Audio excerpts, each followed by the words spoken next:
Hi and welcome back to Learn Python by Doing number 30. So today we're going to talk about parametrized tests.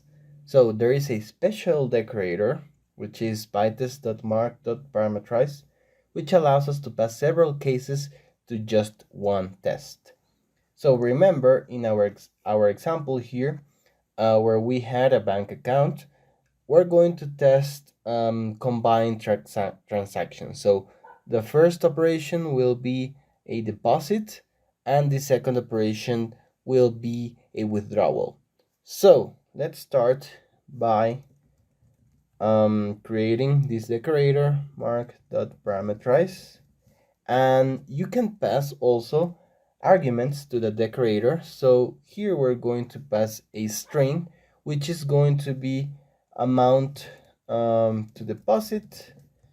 The second thing is going to be amount spent, and the third part of the string will be expected. So this is a string which is, as you can see, separated by commas.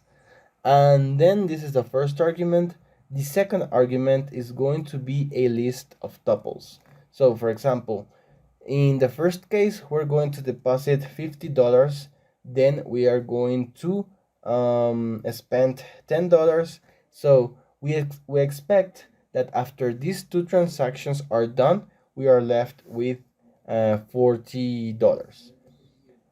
In the second tuple, we can, for example, deposit $100 and then spend $60, and again, let's change the 60 with 70, and after the doing a deposit of 100 and withdrawing 70, then we're expecting to be left with $30.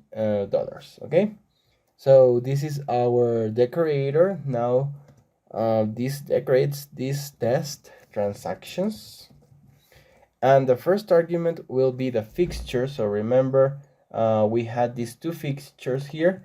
I'm going to use the empty bank account with an initial amount or balance of 0, and the next arguments will be the same as this one. So amount to deposit, the amount spent, and the expected value after these two operations are done.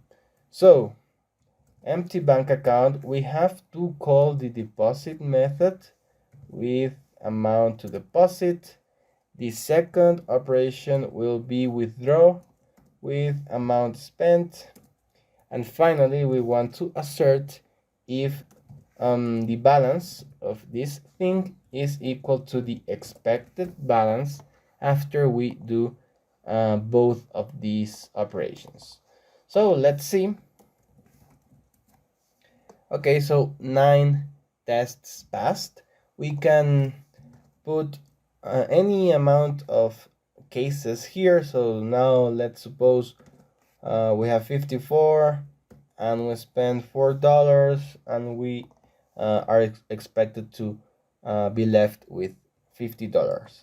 So now I have 10 tests because this one is a new test, is considered a new test, and well, it passed because it's correct.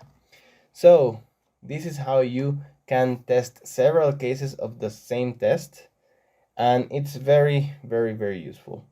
I hope you like this video and see you in the next one.